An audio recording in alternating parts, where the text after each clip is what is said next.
안녕하세요. 토요미스테리 디바제시카입니다. 여러분의 구독은 저에게 큰 힘이 됩니다. 1962년 전라북도 김제시 모악산 근처 어두컴컴한 외길 끝에서 곱게 화장을 하고 비단 옷을 입은 여성이 다급히 뛰어내려오고 있습니다. 그녀의 고운 외관과는 다르게 아주 절박한 표정이었는데요. 며칠 후 여성은 다른 여성과 동행을 해서 경찰서에 찾았고 충격적인 사실을 고백하게 됩니다. 김제 모악산에 있는 용화사라는 절에 서백일이라는 사람이 자신들을 비롯한 수많은 여성들을 겁탈했고 그 수가 무려 수백 명에 달한다는 이야기였습니다. 서백일? 그는 용화사의 주지 스님이었습니다. 종교 지도자의 추악한 사실을 접하게 된 경찰은 쉽사리 믿을 수는 없었지만 이내 신고를 접수하고 수사를 시작합니다. 얼마 후 주지 스님 서백일은 구속되었고요. 이후 밝혀진 이 사건의 전말은 국내 신문과 방송을 통해서 대대적으로 보도가 되면서 정말 세상을 깜짝 놀라게 했습니다. 서백일, 그는 1888년 경상남도 하동군에서 태어난 것으로 추정되는데 일제강점기부터 불교계의 승려로서 수도 생활을 하다가 불교의 교리와 증산교의 교리 일부를 가져와서 용화종이라는 종파를 만들게 되고요. 점차 자신을 따르는 그 신자들이 늘게 되자 이걸 용화교라고 불리는 신흥종교를 만들어서 스스로 교주가 되었다고 합니다. 이후에 1955년 전라북도 김제시 금산면 모악사 근처에 용화사라는 절을 짓게 돼요. 그리고 이를 본부 삼아 정착을 하게 됩니다. 교세가 점점 확장하게 되면서 용화사는 무려 20여 동이 넘는 건물들을 가진 대형 절이 되었습니다. 본 사진은 참고 사진일 뿐입니다. 당시 사람들은 이 용화사를 성화대라고 불렀다고도 하는데요. 서백일은 스스로를 생불 또는 활불이라고 부르면서 불교에서 믿는 중생을 구할 미륵불이 출현할 거다라는 예언에 덧붙여서요. 자신이 그 미륵불이 출현하기 직전 세상이 뒤집혀서 중생들이 이 사람들이 무더기로 죽어나갈 때 이들을 구하고 미륵불에게 안내할 사람이라고 주장합니다. 또한 자신을 믿고 따르는 사람만이 이 극락세계에 갈 수 있고 믿지 않는 사람들은 다 지옥에 갈 거라고 예언하는데요. 그러면서 또 하는 말이 이 용화사 일대에 있는 사람만이 세계가 멸망을 할 때 살아남을 수 있고 새롭게 세워지는 세계에서 이 용화사가 중심이 돼서 신나라가 건국이 될 거다라고 제가 사실 좀 말을 하면서도 살짝 웃음이 나왔는데요. 사실 어찌 보면 약간 협박처럼 들리기도 합니다. 지금 들으면 터무니없긴 하지만 당시는 일제강점기를 벗어난 지 얼마 안 된 혼란의 시기였고 이후에 6.25 전쟁으로 사람들이 굉장히 고통을 받았던 시대상이 있었습니다. 게다가 정부의 부정부패, 독재, 혼란함, 그리고 빈곤 때문에 사람들은 어쩌면 현 나라의 정부보다 더 그의 말이 믿음직스럽게 들렸을 수도 있습니다. 여러분, 1950년대 후반 이 용화교의 교세는 하늘을 찌를 정도로 높이 커졌다고 해요. 신도가 80만 명에 달한다는 이야기가 있을 정도예요. 게다가 여러분이 지금 이 사진으로는 아마 믿으실 수 없을 수도 있겠지만 이 교주가 서씨가 굉장히 훤칠한 키에 제법 잘생긴 외모를 가지고 있으면서 이 흰 수염을 휘날리면서 건강한 품체를 뽐내고 있었습니다. 다른 사진을 좀 보시죠. 이런 모습으로 일반적인 인터넷에서는 돌아다니고 있는데요. 그러다 보니까 가난한 사람, 글을 모르는 사람, 평범한 사람, 백만장자, 사회 엘리트, 지식인, 정재계 인사들까지 이 용화교에 매료되게 됩니다. 그렇게 점점 신도들은 미륵 세계에 들기 위해서 고향을 버리고 용화사로 몰려들었고요. 글쎄 그 가구 수가 수천에 달해서 점점점 마을이 크게 형성됐고 김제 일대의 땅값이 이 모여든 사람들 때문에 최소 3배에서 5배까지 뛸 정도였다고 해요. 그러니까 자신만의 새로운 종교 세계를, 종교 불악촌을 만들고 있었던 거죠. 자, 진짜 문제는 이겁니다. 이렇게 이 촌으로 모여든 신도들이 서백일에게 바친 제사는 규모를 알 수 없을 정도로 어마어마했고요. 그에 대한 믿음은 정말 서씨의 행동 하나하나가 모두 거룩하다고 믿었고 말 한마디가 모두 진리라고 여기게 됩니다. 그러니까 절대적인 신앙심, 추앙을 받게 된 거죠. 서백일은 용화사 외에도 전주시의 원각사, 남일사라는 절을 마련해서 이 포교의 기지로 삼게 됩니다. 그런데 이 원각사와 남일사에는 남자 신도들이 주로 거주를 했어요. 그런데 본부격인 용화사에는 주로 여승들이 거주를 하게 됩니다.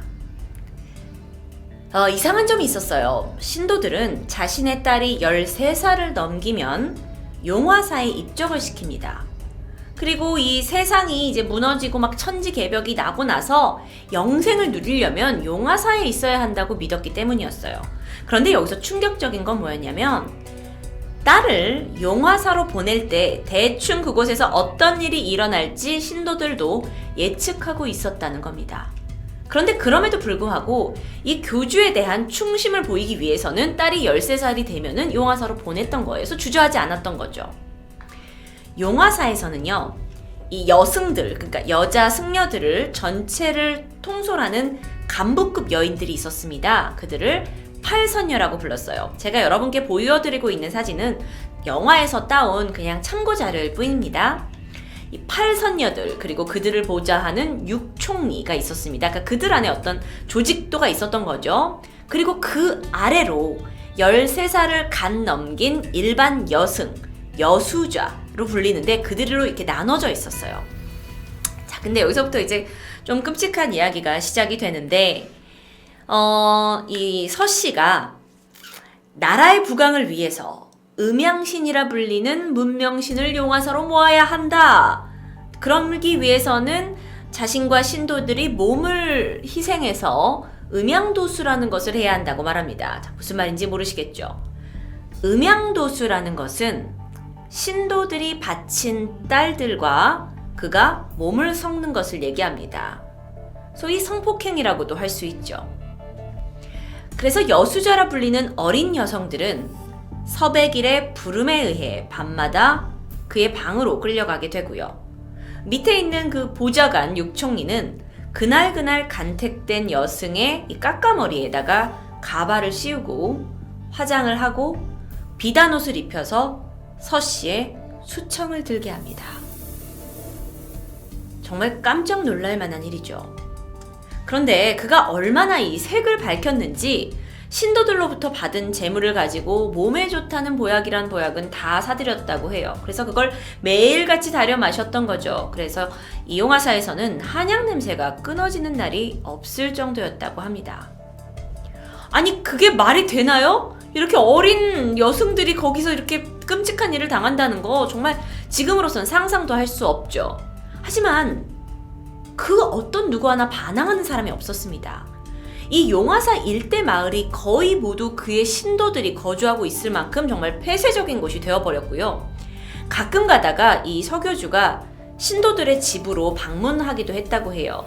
그런데 이때 서교주가 우리 집에 온대 하면은 막 이제 이 동네에 있는 사람들까지 서교주가 지나가는 골목에 지켜서고 있다가 막 임금님이 오시듯이 무릎을 꿇고 머리를 조아리면서 극진한 예를 표했다고 합니다. 그런 와중에 밤마다 벌어지고 있는 이 끔찍한 일이 세상 밖으로 쉽게 밝혀질 리가 없었겠죠. 자, 그런데 이렇게 자신만의 유토피아가 건설되고 있을 때쯤 점점 시간이 지나면서 이 서씨의 행태가 어떤 종교적인 숭고함에서 벗어나서 좀 노골적으로 성적인 만족을 위한 것이 아니냐는 의심을 받게 됩니다. 그러다 매일 밤 이 서교주에게 고통을 받던 여승들이 야심한 밤을 틈타서 도망가기 시작했고, 어느 날 한 여승이 그녀를 해하려는 이 서씨의 손을 뿌리치고 도망을 나와서 경찰에 신고하면서 이 서교주의 만행이 세상에 밝혀지게 된 겁니다. 처음에 제가 말씀드린 이야기 기억하실 거예요. 이후에 서교주는 구속되었습니다. 시끄러웠던 여론에서는 와, 정말 사람 아무도 몰랐고 저렇게 음지에 있던 사이비 종교 자체가 일망타진됐을 거라고 기대했지만 경찰 당국에서는요, 오히려 강간죄 외에는 수사 제목을 붙이지 못합니다. 종교와 신앙의 자유는 헌법으로 보장이 되어 있어요. 그래서 합법적인 단체로 등록이 되어 있는 용화교이기 때문에 이 자체만으로는 처벌을 할 수가 없었습니다. 신도들로부터 재산도 빼앗았잖아요. 이건 사실 빼앗은 게 아니라 신도들이 자진해서 갖다 준 거였기 때문에 여기에 사기죄를 적용할 수도 없었던 거고요. 물론 이 어린 친구들, 그러니까 여수자라고 불리던 이 어린 친구들을 밤마다 유린한 것, 이것은 도덕적으로 비판할 수는 있었지만 여러 가지 여건상 법적인 처벌은 사실상 어려웠다고 합니다. 강간죄로 재판을 받긴 합니다. 1년 6개월 형을 받았고요. 그런데 이마저도 건강상의 이유로 10개월만 복역하고 집행정지 처분을 받게 됩니다. 당시 이 서교주의 나이가 76세였어요. 그러니까 굉장히 고령이었기 때문에 감옥에서도 이를 좀 감안을 해서 조치를 취했던 거죠. 자, 그러면 이쯤 되면 마무리됐을까? 서 씨가 법망을 빠져나온 이후에도 남아있는 신도들을 상대로 끔찍한 행위는 계속되었다고 합니다. 그런데 이때 그를 지켜보던 한 남성이 있었어요. 그의 이름은 소윤화. 그는요, 그가 알던 여성들이 서 씨에 의해서 성폭행 당하는 것을 두고만 볼 수가 없었습니다. 그래서 분노를 삭히고 있던 와중에 1966년 3월 27일 새벽 2시 화장실에 가려고 방에서 나온 서 씨에게 달려갔고 그에게 칼을 꽂습니다. 그래서 이 일로 서 씨는 과다출혈로 사망하게 되고 소윤화가 살인을 했다고 자수를 하면서 이 사건은 종결됩니다. 당시 서백일의 나이가 79세였습니다. 소 씨는 어떻게 되었을까요? 이 용화교 사건이 워낙 정상첨작이 되어가지고 그는 살인에도 불구하고 5년형을 선고받았지만 오래 지나지 않아 가석방 되었다고 합니다. 오늘 이야기를 준비하면서 아니 한국 역사에서 정말 이런 일이 있을 수도 있는 거야? 사이비 종교가? 사이비 종교는요, 신흥 종교라는 이름으로 세상이 어려울 때마다 나타납니다. 그리고 사람들을 더 안타까운 나락으로 떨어뜨리기도 하죠. 사실 이런 건 우리나라뿐만 아니라 전 세계에서도 계속해서 벌어지고 있는데요. 워낙 이런 게 자극적이기도 하고 또 숨겨진 이야기였기에 책이나 영화, 드라마로도 만들어지기도 합니다. 여러분 혹시 이 용화교 이야기를 들으시고 생각나는 드라마 또는 영화가 있으실까요? 저는 개인적으로 2017년 아주 제가 흥미롭게 봤던 OCN 드라마 구해줘가 생각이 났는데요. 여러분 혹시 구해줘 보셨나요?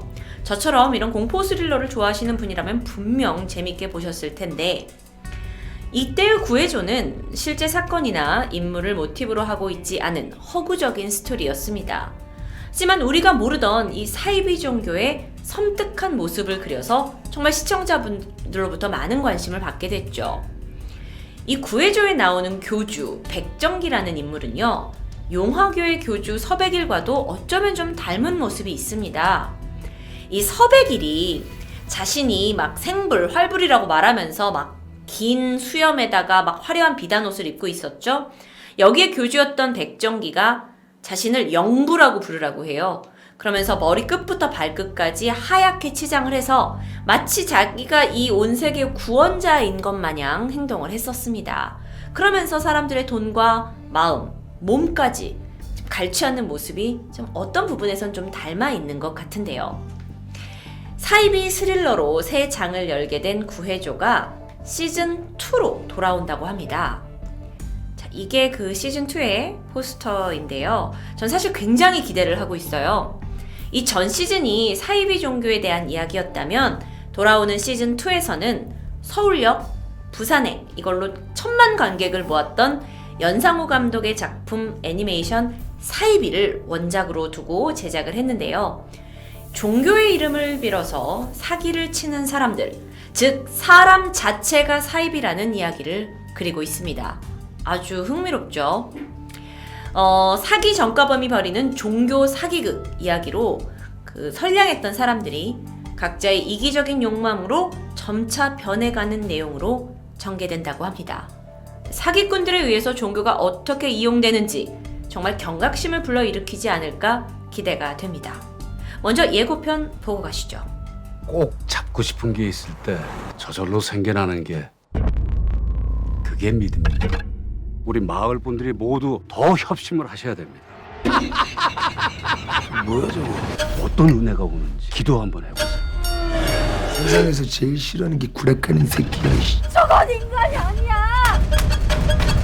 벌 받으실 겁니다. 일로 와 이 상놈의 새끼 아주 대가리 박살내볼 테니까. 그동안 친숙하고 믿고 보는 배우 천호진, 김영민, 엄태구, 이솜 등 다수 출연하고 있고 얼마 전 제가 귀든영에서 소개해드렸던 도어라 영화 기억하시죠? 이걸 감독했던 이권 감독님이 연출을 하신다고 하니까 정말 기대하지 않을 수 없는 작품인 것 같습니다. 5월 8일 수요일 밤 11시 OCN에서 첫 방송되는 구해줘 2 기대해 보겠습니다. 토요미스테리 디바제시카였습니다.